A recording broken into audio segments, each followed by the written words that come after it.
우리는 제자의 단계에 대해서 살펴보고 있습니다. 그쵸? 기억나죠? 제자의 1단계는 이해를 따라가지 않고 예수님을 따라가는 사람. 이제 이게 1단계였고, 그 다음에 2단계는 무엇이었죠? 현실 감각을 넘는 영적 감각을 가지고 풍랑 속에서도 폭풍 속에서도 잠잠하고 고요할 수 있는 사람. 그것이 바로 제자의 2단계였습니다. 자, 그럼 이제 오늘은 저와 여러분들이 제자의 3단계를 할 건데, 이 3단계는 이런 겁니다. 우리가 폭풍 속에서 풍랑 속에서 고요할 수 있다면 그 사람은 과연 앞으로 어떻게 살아갈까? 어떻게 살아가야 할까? 오늘 말씀을 통해서 우리가 이 제자의 3단계를 잘 알고 주님이 주시는 능력을 받아서 멋지게 좀 살 수 있었으면 좋겠습니다. 일단 본문으로 한번 들어가 보면 예수님께서 제자들에게 제자들아 가자, 저쪽으로 건너편으로 가자 해서 예수님과 제자들은 배를 타고 가다가 지난주에 살펴봤던 것처럼 풍랑을 만났죠. 근데 다행히 그 풍랑을 헤치고 건너편에 도착을 했습니다. 도착하는 그 과정 가운데 제자들은 아마 이랬을 것 같아요. 서로 예수님에게 말은 안 하고, 야, 이제부터 우리 두려워하지 말자. 우리 봤잖아.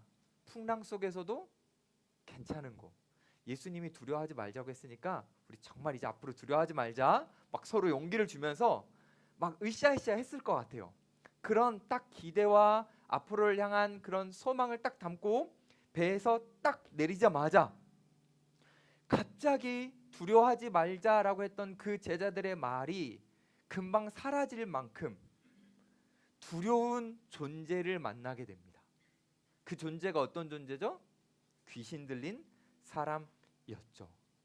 이 귀신 들린 사람이 예수님과 제자들이 배에서 내리자마자 막 달려서 제자들 향해 나아오니 제자들 입장에서는 두려워하지 말자 이렇게 말했는데 두려움이 생겼을 겁니다. 자, 그 상황을 한번 살펴볼까요? 28절 한번 보세요.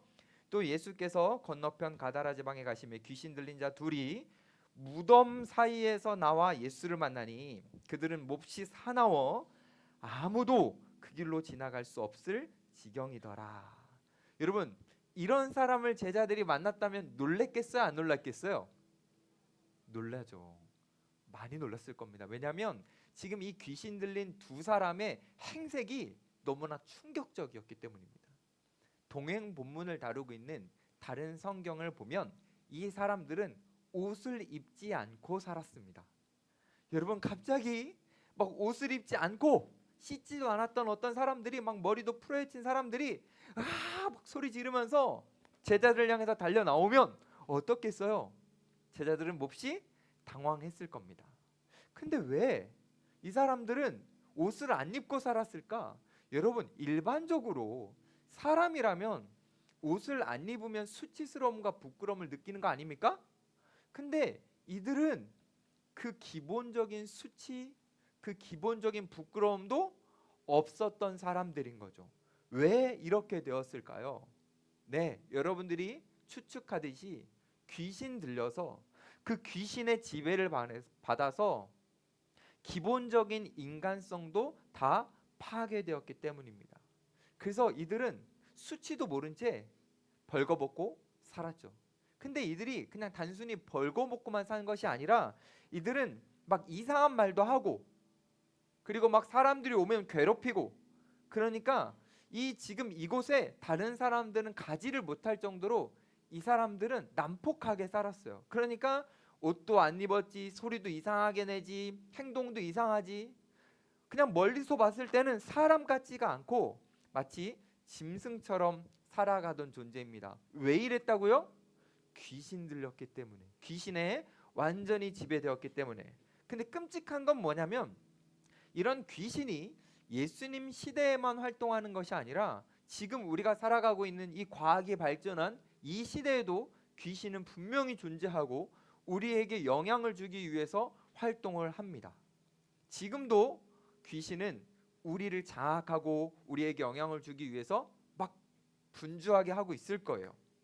그렇다고 해서 우리가 살아가는 모든 순간에 모든 것을 귀신의 영향을 받았다라고 우리는 해석해서는 안 됩니다.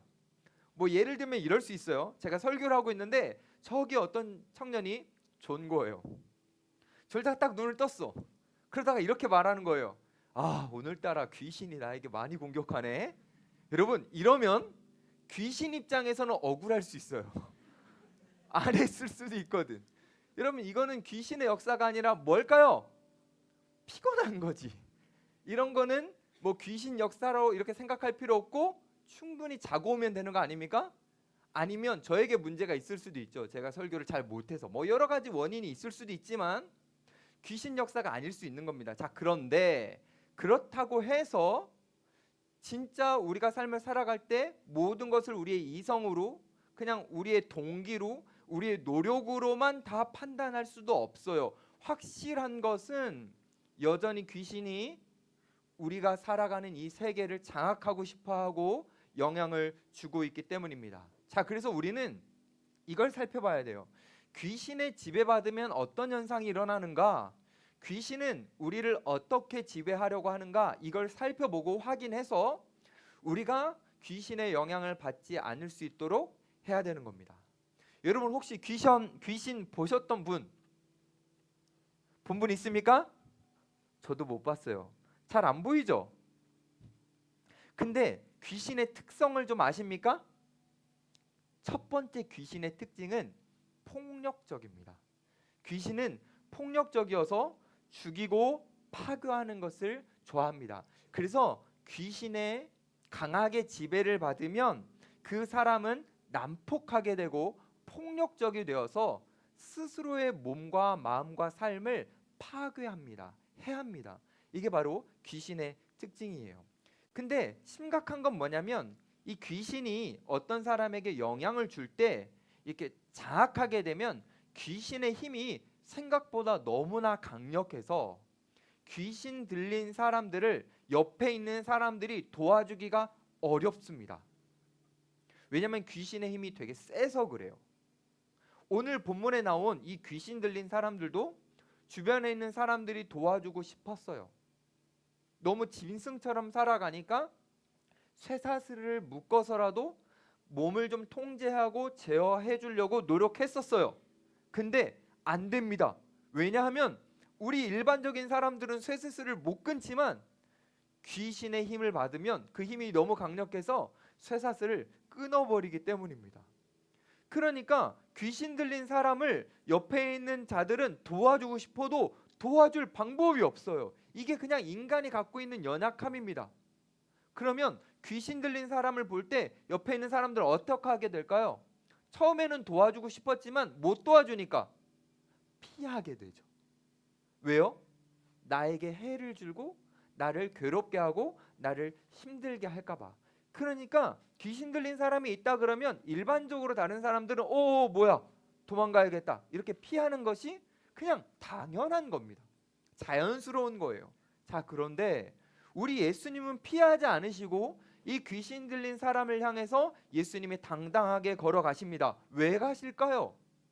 아무도 이 귀신 들린 사람을 도울 수 없지만, 그럴 힘이 없지만 예수님은 귀신 들린 사람을 도우실 수 있는 힘이 있기 때문에, 아무리 귀신과 마귀의 힘이 강력해도 그것을 뛰어넘는, 그것을 제압하실 수 있는 예수님에게는 능력이 있기 때문에 예수님께서는 그 귀신 들린 사람들을 도와주시려고, 회복시키시려고 한 걸음 한 걸음 가시는 겁니다.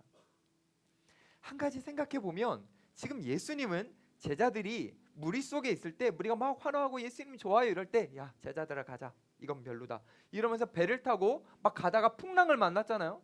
그러면 지금 예수님이 가자고 하셨던 그 목적지, 풍랑을 뚫고라도 가고자 하셨던 그 목적지가 여기잖아요. 여기라는 것은 무슨 의미냐면 예수님은 지금 이 두 사람을 위해서 풍랑을 뚫고 오셨다라는 거죠. 예수님이 지금 제자들에게 가자, 너희들이 꼭 가야 할 곳이 있어 라고 말해주신 그 목적지가 어디냐면 이 귀신 들린 사람이 있는 곳이라는 거죠. 왜요? 예수님은 이 사람들이 너무나 안타까우셨고 긍휼히 여기셔서 이들을 회복하고 싶으셨기 때문입니다. 기본적인 인간성마다 상실해버려서 공동체에 쫓겨나고 사람들과 교제하는 기쁨도 모른 채 너무 짐승처럼 살아가는 이 두 사람을 모든 사람들은 다 피해가지만 예수님은 긍휼히 여기셔서 예수님은 이들에게 나아가신 거예요. 회복시켜 주시려고요. 자, 그런데 예수님이 이들을 향해서 나아가실 때 그들 안에 있었던 귀신들이 예수님을 발견하고 예수님을 두려워합니다. 그래서 뭐라고 하시는지 아세요? 29절 한번 볼까요? 이에 그들이 소리질러 이르되 하나님의 아들이여 우리가 당신과 무슨 상관이 있나이까? 때가 이르기 전에 우리를 괴롭게 하려고 여기 오셨나이까? 하더니, 여러분 지금 귀신들이 예수님을 귀신같이 알아봤죠? 그렇죠? 예수님에 대해서 뭐라고 표현했습니까? 하나님의 아들이요. 여러분 이거 아무도 몰랐어요. 그 당시에 존재했던 모든 사람들이 예수님을 이렇게 하나님의 아들로 고백한 적이 한 번도 없었습니다. 근데 지금 귀신은 예수님을 알아봤죠. 예수님을 알아보고 예수님을 향해서 두려워한 거예요. 오, 하나님의 아들이 왔구나. 근데 여러분 그거 아세요? 귀신은요 예수님만 알아보고 두려워하는 것이 아니라 예수님을 믿고 예수님을 마음으로 모신 우리도 알아보고 두려워합니다. 귀신은 정말 귀신같이 알거든요. 제가 일화를 하나 얘기해 드릴 게 있어요. 예전에 저희 이제 엄마 쪽, 그러니까 외할아버지 가족이 바다 쪽에 사셨는데 배 타는 일을 하셨어요. 근데 여러분 옛날 시대는 배를 타는 게 굉장히 위험하고 위협적으로 느껴졌어요. 왜냐하면 언제 풍랑을 만날지 모르니까요.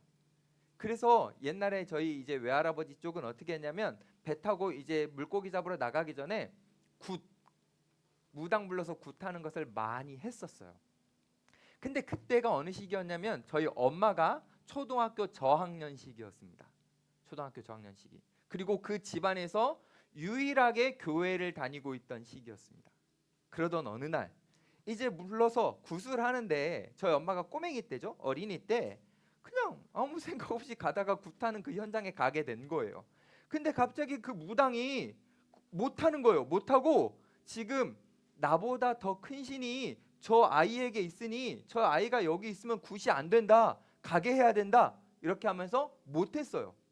근데 그때 저희 엄마가 아기 때인데 어린이 때인데 초등학생 때니까 그때 막 가족에게 막 나 교회 다녀요 이렇게 말하는 것도 아니고 막 거기 가서 제가 교회 다닙니다 이렇게 말한 게 아니에요. 말 안 했는데 귀신이 귀신같이 알아보고 두려워한 거예요. 여러분 신기하죠? 귀신은요 우리 안에 예수님이 있는지 우리가 예수님을 믿고 있는지 이거를 정말 귀신같이 알아보고 두려워합니다.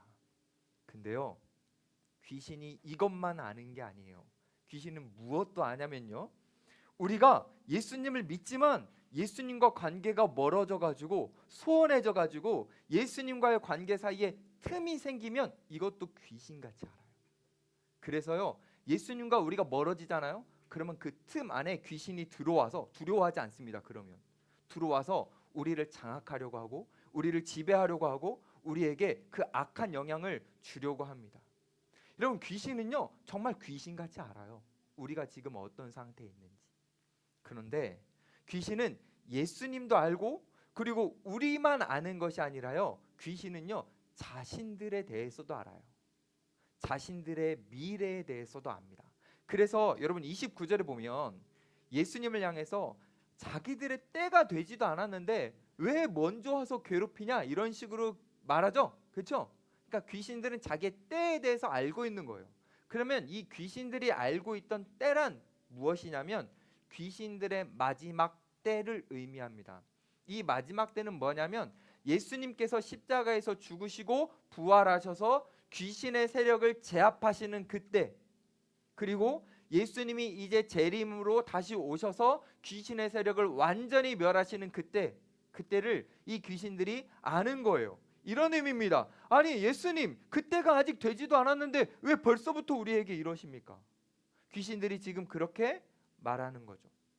그때까지 귀신들의 특성이 뭐라고요? 폭력적이잖아요. 사람들을 지배해서 괴롭히고 난폭하게 하고 힘들게 하고 파괴하고 싶은 걸, 그걸 너무나 하고 싶어 하는데 예수님이 등장하시자 이 귀신들이 이걸 못하게 되니 이게 너무 불편해서 예수님 지금은 아니지 않아요?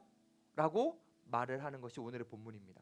그런데 여러분, 오늘 본문 속에서 정말 어이없는 내용이 하나 나와요. 그게 뭔지 아십니까? 그게 이런 거예요. 귀신이 예수님을 향해서, 아니 예수님 왜 우리를 괴롭게 하십니까? 귀신의 표현이 이런 거였어요. 여러분, 이게 진짜 어이없거든요. 생각해 보세요. 귀신들이 사람을 괴롭히고 있죠? 아니에요? 귀신들이 사람을 괴롭히고 있어서 예수님은 못 괴롭히게 하려고 가신 거죠. 근데요, 귀신은 그것을 예수님이 자신들을 괴롭히고 있다라는 것으로 표현하는 거죠. 이게 바로 귀신의 두 번째 특성입니다. 귀신의 두 번째 특성이 뭐냐면 자기 객관화가 안 되는 거예요. 자기 객관화를 못해요. 여러분, 귀신에 영향받는 사람들도요 이것과 비슷합니다.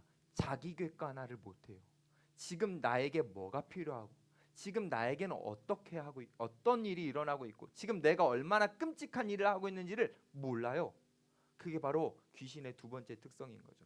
그래서 이 귀신에 영향받는 사람들은요 이런 특성을 갖고 있기 때문에 옆에 있는 사람들이 도와주려고 해도 도움을 안 받아요. 난 그런 거 필요 없어. 나는 그냥 내 영역 속에서 살 거야. 내 영역 침범하지 마. 귀신 들린 사람들은요 자기가 얼마나 악한 일을 하고 있는지, 자기가 자기 스스로를 얼마나 해하고 있는지를 몰라요. 그래서 옆에서 복음을 들려주려고 하고 교회를 가자고 요청하고 그건 아니라고 그 삶에서 돌이키라고 말해줘도요 그것을요 다 배척하고 거부합니다. 자기를 막 간섭하지 말라 그래요. 내 영역이 있잖아, 좀 침범하지 마, 이렇게 말합니다. 근데 너무나 감사한 것은 예수님이 그 말을 안 듣습니다. 예수님은요 간섭하지 마, 침범하지 마 라고 말하는 그 사람들의 이야기를 안 들으시고요 그냥 침범하십니다. 예수님은요 간섭하십니다. 왠 줄 아세요? 그 간섭이 사랑이고 그 간섭 때문에 회복이 있기 때문이에요. 예수님은 그래서 간섭하지 말라고 하는 그 사람들의 영역에 예수님이 들어가셔서 간섭하시고, 다시 잘 들어보세요, 예수님은 그 사람을 지배하십니다. 여기까지 한번 정리해보죠. 자, 잘 기억해보세요. 귀신이라는 존재는 사람에게 영향을 주려고 사람에게 딱 가서 사람을 딱 장악하고 지배하려고 합니다. 근데 마찬가지로 예수님도 사람에게 가서 간섭하지 말라 그래도 가셔서 간섭하시고 지배하려고 하십니다. 그러니까 귀신도 지배하려고 하고 예수님도 지배하려고 하는 거예요. 두 존재 모두 끈질깁니다. 포기하지 않아요. 그래서 우리의 인생에는 어떤 일들이 일어나냐면 귀신이 주는 그 파괴적인 나쁜 힘이 우리 안에도 여전히 있고 예수님이 주시는 그 선한 힘, 회복의 힘이 우리 안에도 있어서 이게 대결 구도처럼 계속해서 우리의 인생 속에서 충돌합니다. 귀신은 우리를 파괴하려고 하고 어둠으로 막 끌고 가려고 하고 예수님은 우리를 회복의 길로, 선한 길로, 하나님의 나라로 막 이끌어 가시려고 하다 보니 우리는 인생을 잘 들여다보면 들여다볼수록 이게 어둠의 세력과 주님이 충돌하고 대결하는 것을 우리는 알 수 있어요. 왜냐? 두 존재 모두 포기하지 않기 때문에, 끈질기기 때문에. 그래서 우리 안에 막 대결이 이루어지는 거거든요. 근데 여러분, 끔찍한 건 뭐냐면 이 귀신이 정말 끈질겨요. 파괴적이고 괴롭히고 이거 나쁜 거잖아요. 근데 그거를 너무나 하고 싶어 해요. 그래서 오늘 본문에 보면 두 사람을 괴롭히고 있다가 예수님이 오셔서 귀신들이 떠나가야 되는 그 상황 속에서 예수님에게 뭐라고 하죠? 다른 괴롭힐 것을 찾아서 그곳으로 보내달라고 예수님에게 요청을 합니다. 그렇죠? 우리 오늘 본문을 한번 볼까요? 30절과 31절인데 제가 30절 읽을 테니까 여러분들이 31절 한번 읽어주세요. 마침 멀리서 많은 돼지떼가 먹고 있는지라.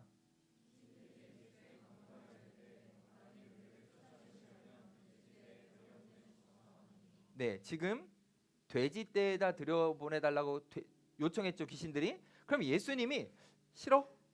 이렇게 하셔도 좀 좋았을 것 같은데 예수님 어떻게 하시죠? 다음 구절 한번 봅시다. 32절 그들에게 가라 하시니 귀신들이 나와서 돼지에게로 들어가는지라 못대가 비탈로 내리다라 바다에 들어가서 물에서 몰사하거늘. 지금 예수님이 가라 해서 돼지떼에게 들어갔고 돼지떼가 죽게 되었습니다. 자, 이것만 딱 보면 예수님이 뭔가 동물 복지에 대해서는 관심이 없으시고 돼지고기의 맛을 좀 잘 모르시는 그런 느낌이 있을 수도 있는데 그런 개념은 아닌 것 같아요. 그렇죠? 예수님은 왜 과연 귀신들이 돼지떼에 들어가게 허락하셨고 왜 돼지들이 몰사당하는 것을 예수님은 그냥 지켜보셨을까? 우리는 그 이유를 한번 생각해 봐야 될 것 같아요.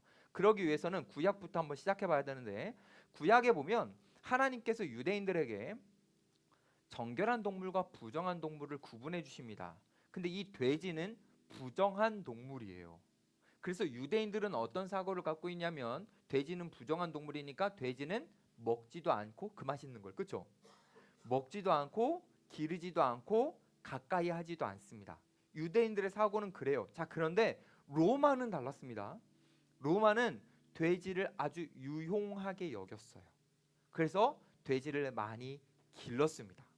근데 이런 로마가 유용하게 여기는 이 사고에 헬라적 문화가 들어오게 되면서 이 헬라적 문화는 돼지를 어떻게 봤냐면 약간 신성하게, 그러니까 우상 숭배를 하고 신에게 제물을 바칠 때 돼지라는 것을 바쳐서 축복을 이끌어낼 수 있다라고 생각하는 것만큼 돼지를 좋게 여겼단 말이에요. 그러니까 지금 유대의 역사나 이런 데를 보면 유대인들은 절대 돼지랑 가까이 할 수 없지만 지금 배 타고 잠깐 건너편 갔을 때 그곳에서 돼지가 많이 키워지는 것처럼 이방 사람들은, 우상 숭배하는 사람들은 돼지를 아주 중요하게 여기는 짐승이었습니다. 여러분, 유대 역사에 보면 이런 역사도 하나 나와요. 시리아의 왕이라고 할 수 있는 한 왕이 유대를 침공하게 되거든요. 이름 알려드릴까요? 이름이 길어요.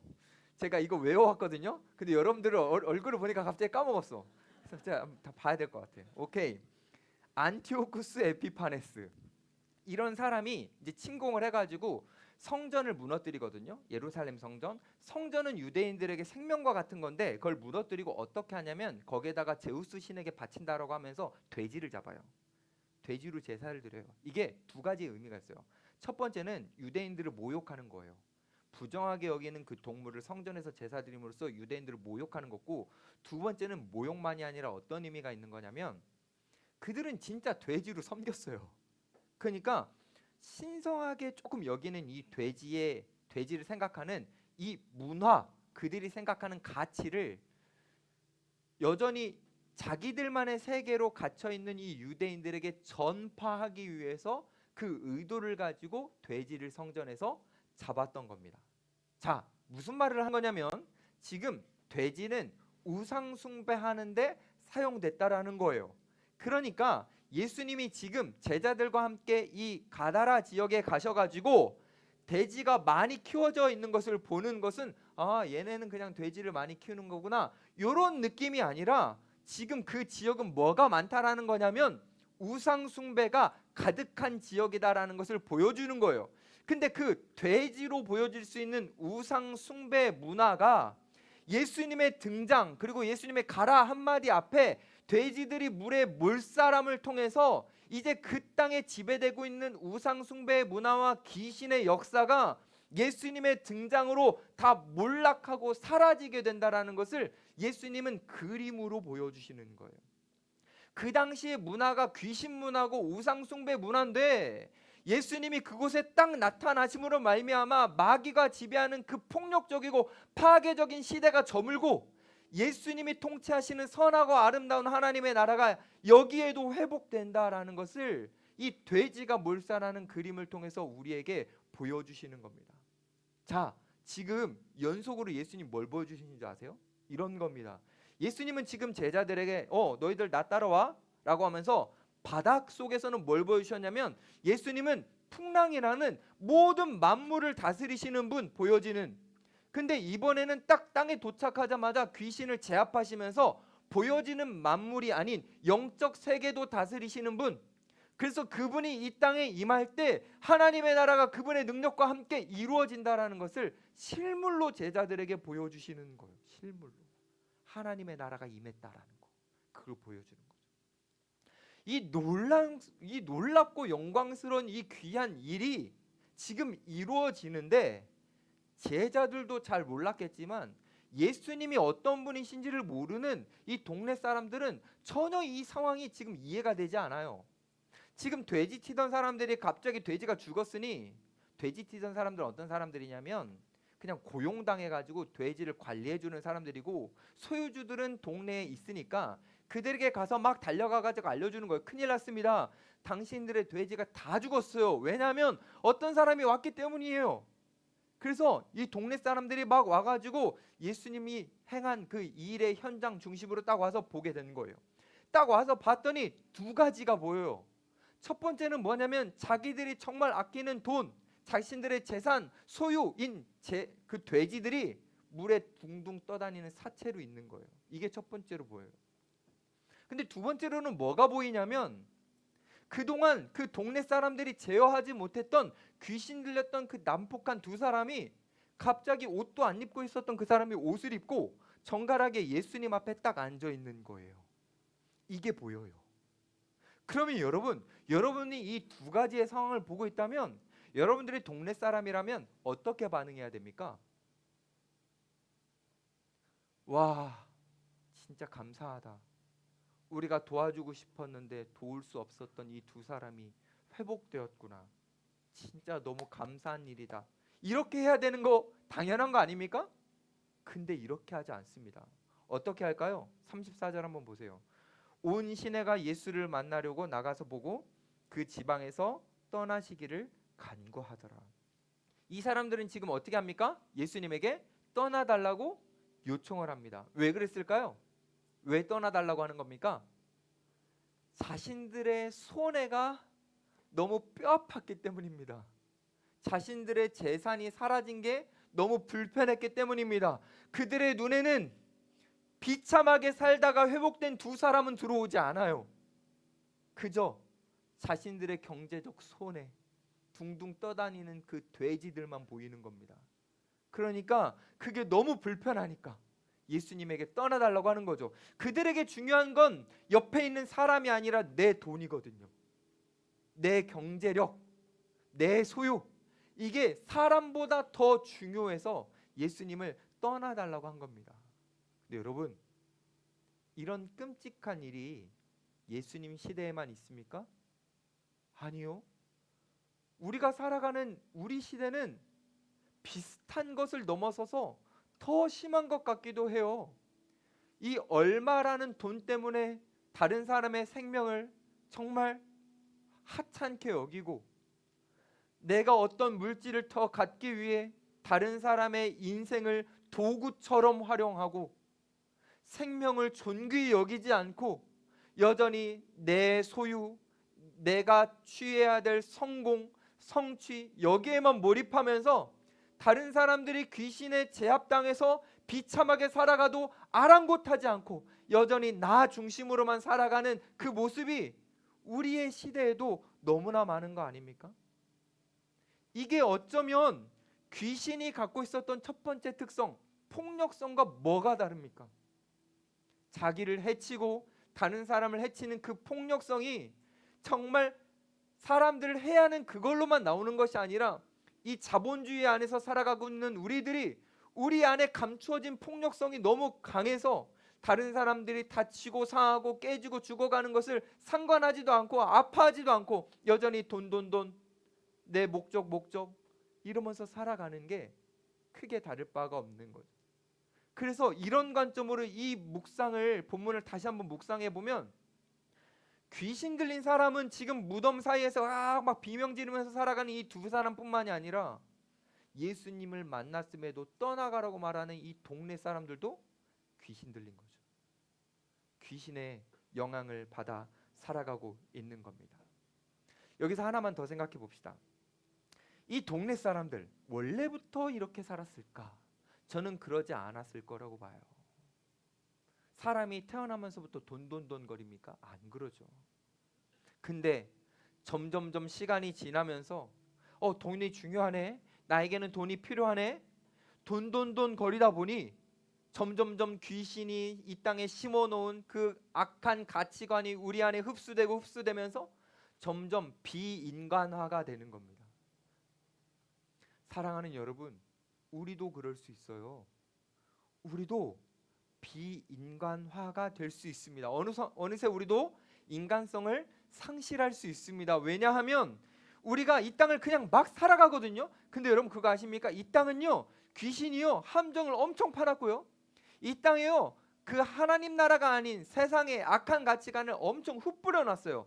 우리가 이것을요 예민하게 생각하지 않고 그냥 살아가다 보면 우리는 그 세상에 뿌려놓은, 사단이 뿌려놓은 그 가치관을 우리가 흡수하게 되면서 우리도 어느 순간 다른 사람들을 도구화할 수 있는 겁니다. 심지어 우리는요, 사단이 우리에게 어떤 열망을 줍니다. 여러분 잘 들어보세요. 우리가 이 땅을 살아가면서 어떤 성취를 꼭 이루고 싶다, 내가 이것만큼은 꼭 해야 된다, 이런 것들이 강해지잖아요. 그 열망이 강해지면요, 그 열망을 위해서 포기하면 안 될 것들을 포기하고 타협하면 안 될 것들을 타협하게 됩니다. 그 열망 때문에. 사실 열망이라는 것 자체는 나쁘지 않거든요. 근데 이 사탄이 뿌려놓은 이 가치관에 매몰되면요, 이 열망을 과하게 하게 됩니다. 과하게 열망하다 보면 옆에 사람들이 보이지도 않고 아픈 사람들이 보이지도 않아요. 그냥 내가 갈 길만 보이는 거죠. 저기 목적지, 난 저기 끝까지 가야 되는데. 이게 비인간화입니다. 비인간화. 우리는 인간성을 상실할 수도 있는 거예요. 그런데 너무 감사한 건 우리가 얼마나 비인간적으로 되었는지, 우리가 얼마나 귀신의 지배받았는지 우리가 느끼지 못할 만큼 우리는 그렇게 살아가고 있는데, 예수님이 우리를 긍휼히 여겨주셔서 예수님이 풍랑을 뚫고 여러분 한 사람 한 사람, 여러분이 있는 자리 곁으로 예수님이 나가신다라는 거예요.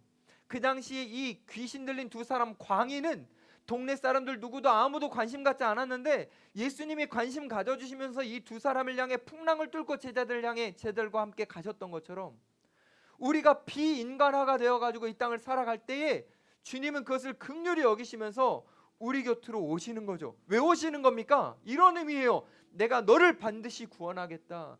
다른 사람들이 너를 외면하고 너를 포기해도, 네가 인간 같지 않게 살아가더라도 나는 너를 포기할 수 없다. 난 너를 반드시 회복할 거다. 너는 이 귀신이 지배하는 이 가치관에 흡수되어 살아갈 존재가 아니라 나와 함께 하나님의 누릴 자다. 하나님의 나라를 누릴 자다. 주님은요, 여러분 한 사람 한 사람을 포기하지 않으시고 여러분들에게 의지를 보여주십니다. 오늘 본문을 이렇게 묵상해 보면 이런 생각이 들어요. 오케이, 두 사람을 회복시켜 주시기 위해서 예수님이 가시는 거 이해된다. 근데 왜 굳이 제자들을 데려갔을까? 예수님 혼자 가셔도 되는데 왜 제자들을 데려갔을까? 여러분 이런 의미입니다.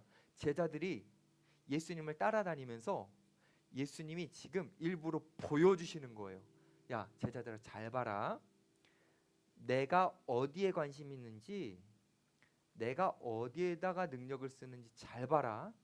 사람들이 지금 나에게 막 환호하면서 막 몰려들었지, 난 이게 싫다고 하고 여기로 온 거야. 왜냐하면 난 여기에 관심이 있거든. 난 여기에 능력을 다 쓸 거거든. 제자들아 잘 봐라. 근데 예수님이 제자들에게 보여주신 게 뭡니까? 귀신의 지배당해 속수무책으로 귀신에게 막 지배당해가지고 인간성을 상실한, 아무도 도울 수 없는 그 사람에게 예수님이 관심이 있으시다라는 걸 보여주시고, 그 사람을 위해서 예수님이 갖고 있는 그 능력 모든 것들을 부어주시고 쓰신다라는 것을 예수님이 지금 제자들에게 보여주시는 거죠. 그럼 여러분 왜 보여주시는 거죠? 따라하라고요. 너희들도 이렇게 살아야 된다. 예수님 지금 그걸 알려주시는 겁니다.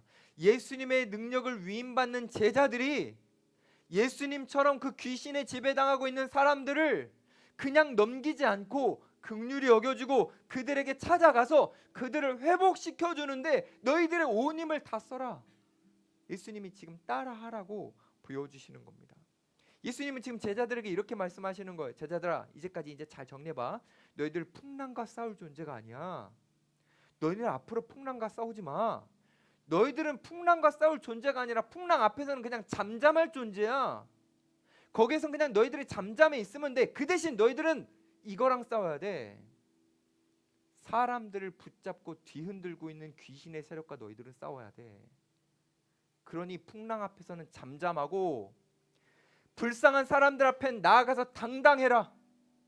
내가 너희들에게 힘을 줄 테니 너희들은 이제부터 귀신 앞에서 맞서 싸워. 예수님이 지금 그거를 알려주시는 거예요. 사랑하는 여러분, 예수님은 제자들을 특수하게 몇 명만 뽑으셨어요. 이들을 데리고 3년 동안 가르치십니다. 왜요? 이거 가르쳐 주시는 거예요. 너희들 이렇게 살아야 된다. 지금 세상 한복판으로 딱 나가보면 귀신의 힘이 너무 강력하고 지배를 하고 있어서 많은 사람들이 거기에 당해가지고 괴롭힘을 받으면서 살아가고 있는데, 너희들이 그들 한 사람 한 사람 찾아가서 예수님이 위임해 주신 그 예수님의 이름의 능력으로 너희들이 그 귀신들을 무찔러라. 귀신이 장악한 세계에 너희들이 한 걸음 한 걸음 다가가서 하나님의 나라가 임한 것을 보여줘라. 하나님의 나라를 확장시켜라. 예수님이 지금 제자들에게 그걸 원하시는 겁니다. 여러분, 이게 바로 제자의 3단계예요. 귀신이 지배하는 이 폭력적인 세계에서 예수님이 주시는 그 힘을 위임받아 하나님의 나라를 확장해 나가는 거, 이게 바로 마지막 단계인 제자의 3단계입니다. 이거는요, 아무나 못해요. 이건 제자만 할 수 있습니다. 여전히 핸드폰 들고 여전히 세상 속에서 계산기 두드리면서 야, 이렇게 가면 내가 더 잘 살 수 있나? 이거 가면 편안한가? 이렇게 계산만 하면서 살아가는 사람들은, 1단계도 통과하지 못하는 사람들은 전혀 누릴 수 없는 겁니다. 내가 이해를 따라가지 않고 내가 예수님을 따라가겠다 말씀 붙들고 기도하면서 묵묵히 한 걸음씩 걸어가는 사람, 근데 그 사람이 때로는 주어지는 풍랑 속에서 호들갑 떨면서 야, 나 안 되겠다, 여기서 멈춰야겠다, 두렵다, 제자 삶 못 살겠다, 그런 사람들은 못하는 겁니다. 하지만 내가 예수님 완전히 믿고 내게 다가오는 그 풍랑 속에서도 잠잠하면서 주님, 내가 현실 감각이 아니라 영적 감각으로 살아가겠습니다 라고 해서 한 걸음 더 내딛는 사람, 그 사람들이 다 누리는 게 아니라 그 사람들 중에 예수님처럼 긍휼이 필요하고 사랑이 필요하고 회복이 필요한 사람들을 향해 관심을 가지고 나아가서 예수님의 이름을 전할 수 있는 그 사람, 그 제자만 지금 예수님 말씀하시는 이 영광을 누릴 수 있는 겁니다. 여기 나오는 동네 사람들처럼 사람이 회복되는 것을 보고 돼지가 둥둥 떠다니는 것을 볼 때 시선이 사람에게 향하지 않고 와, 내 경제적 손실 어떡하지, 이것만 생각하고 있는 사람은 절대 이 하나님의 나라의 영광을 누릴 수 없는 거죠. 여전히 자기의 상실, 자신의 상처, 자신의 아픔, 나 교회에서 이렇게 상처받았어, 나 저 사람이 나 이렇게 힘들게 했어, 이 회사의 상사가 날 이렇게 아프게 하고 있어, 이것만 집중하고 있는 사람은 절대 이 하나님의 영광을 누릴 수가 없는 거예요. 자기의 아픔, 자기의 상실, 자기의 고통이 아니라 거기 앞에서는 풍랑 앞에서처럼 잠잠하고 예수는 확실히 딱 그냥 믿어버리고 다른 사람의 아픔, 다른 사람의 연약함, 그들의 상처, 이게 막 눈에 들어와서 그들에게 가서 예수님을 전하려고 하는 그 사람만 하나님의 나라가 확장되어져 가는 이 영광을 누릴 수 있는 겁니다. 사랑하는 우리 청년들, 저는 우리 청년들이 한 번 살잖아요. 이 청년의 세대 짧게 한 번이잖아요. 이 순간을 나 이렇게 살지 말고 옆에 아프고 고통하고 힘겨워하는 지체들도 좀 바라보면서 그들을 향해 여러분 한 걸음 한 걸음 예수님처럼 내딛어서, 여러분들이 뭐라고 다가가는데 귀신이 도망갑니까?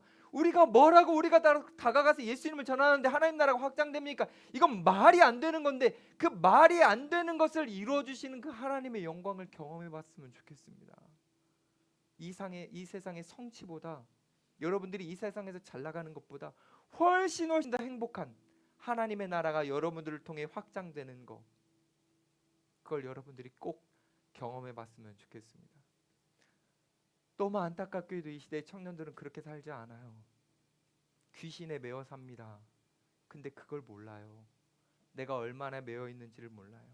주님은 이걸 너무나 안타깝게 여기세요. 그래서요, 주님은요, 우리를요 그 귀신의 매임에서 풀어주십니다. 근데 여러분, 어떻게 풀어주시는지 아세요? 우리가 그동안 예수님에 대해서 살펴보면서 여러분들은 많이 들었습니다. 귀신에서 풀어준다. 우리가 받아야 될 죄의 고통에서 우리를 건져주신다. 우리를 구덩이에서 건져주신다. 이 모든 구원의 역사는요, 예수님의 희생을 통해서 이루어지는 겁니다.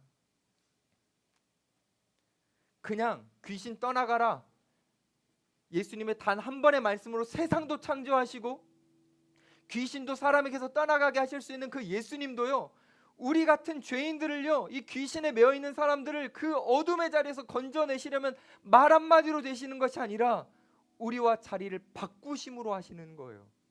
그래서 예수님은 대신 우리를 대신해서 귀신에 매여 있는 삶으로 가시는 겁니다. 그래서 어떻게 가셨죠? 십자가로 가시잖아요. 여러분, 귀신 들린 사람이 어떻게 살았습니까? 수치도 모른 채 옷 벗고 막 살지 않았습니까? 그 수치를, 우리가 받아야 될 수치를 예수님이 대신 받으시잖아요. 십자가에서 두 팔 벌리셨을 때 옷을 다 벗기잖아요. 예수님이 우리를 위해서 수치를 대신 당하시잖아요. 그뿐입니까? 이 귀신 들린 사람들은요, 제어가 안 되니까 어떻게 합니까? 사람들이 제어하려고 쇠사슬로 묶잖아요. 여러분, 예수님도요, 쇠로 만들어진 못으로 결박 당하시잖아요. 이 비참한 귀신 들린 사람들이 자신 안에서 이루어지고 있는 폭력, 그 고통, 파괴, 무너짐, 이게 너무 비참하고 힘드니까 어떻게 합니까? 막 소리 지르면서 살아가잖아요. 예수님 똑같이 하시잖아요. 십자가에 매달리셔서 하나님 어찌하여 나를 버리십니까? 비명을 지르시잖아요. 예수님은 귀신 들려서 고통 속에서 압제받으면서 수치스럽게 살아갈 우리를 대신해 십자가에서 우리를 위해 모든 걸 다 당하셨어요. 그래서 이렇게 말씀하시는 거예요. 내가 있잖아, 너희들을 귀신에서 풀어주려고 내가 다 당했어. 그러니 제발 이제 거기 머뭇머뭇하지 마. 거기 생명 없다. 청년들아, 세상에는 생명이 없어. 행복해 보이는 가짜야. 너희들 그거 따라가면 너희들 파괴된다. 주님이 우리에게 이렇게 말씀하시는 거예요. 야, 너희들 뭐가 수치인지 아니? 진짜 뭐가 수치인지 아니? 그래, 거라사 광인들처럼 옷을 벗고 막 비참하게 소리 지르면서 살아가는 그 무덤 속에 살아가는 사람들도 수치지. 근데 그것만이 수치가 아니다. 동네 사람들처럼 돼지만 보고 있는 저 사람들도 수치다. 너희들 어떻게 살아갈래? 그 수치로 살아갈래? 그러지 마라. 나와 함께 살자. 나와 함께 하자. 예수님은요, 우리를 향해 간곡히 말씀하시는 거예요. 사랑하는 여러분, 마지막으로 저도 여러분들에게 부탁드립니다. 귀신의 영향 아래 지배받고 살아가지 마십시오. 나도 모르게 귀신에 끌려서 가고 있는 걸 발견한다면 거부하시고 벗어나십시오. 여전히 내 생각 속에 돈밖에 없다면 벗어나십시오. 여전히 내 성취밖에 내 생각이 막 고립되어 있다면 벗어나십시오. 내가 지금 긍휼히 여기는 사람들이 안 느껴진다면 거기서 벗어나십시오. 목장 식구들을 위해서 기도를 못하고 있다면 벗어나십시오. 한 주간을 사는데 내가 성취하고 일해야 될 것만 생각하고 있고 내가 기도해야 되고 내가 섬겨야 될 사람들이 생각나지 않고 있다면 벗어나십시오. 그건 정말 수치스러운 삶입니다. 벗어나세요. 그리고 이제 예수님을 통해 삶을 한번 들여다보세요. 여러분들 그럼 보일 겁니다. 내가 기도해줘야 될 사람, 내가 가서 위로해줘야 될 사람, 내가 가서 안아줘야 될 사람, 내가 가서 사랑을 표현해줘야 될 사람, 내가 가서 그건 아니야 라고 용기 있게 손을 잡아줘야 될 사람 보일 겁니다. 저는 여러분들이 각자의 현장으로 가서 예수님처럼 살아가셔서 여러분들을 통해 귀신의 세력이 물에 빠지듯이 다 사라지고 하나님의 나라가 영광스럽게 확장되는 임하는 그 놀라운 부흥과 영광을 여러분의 일상 속에서 풍성하게 누리기를 간절히 축복합니다.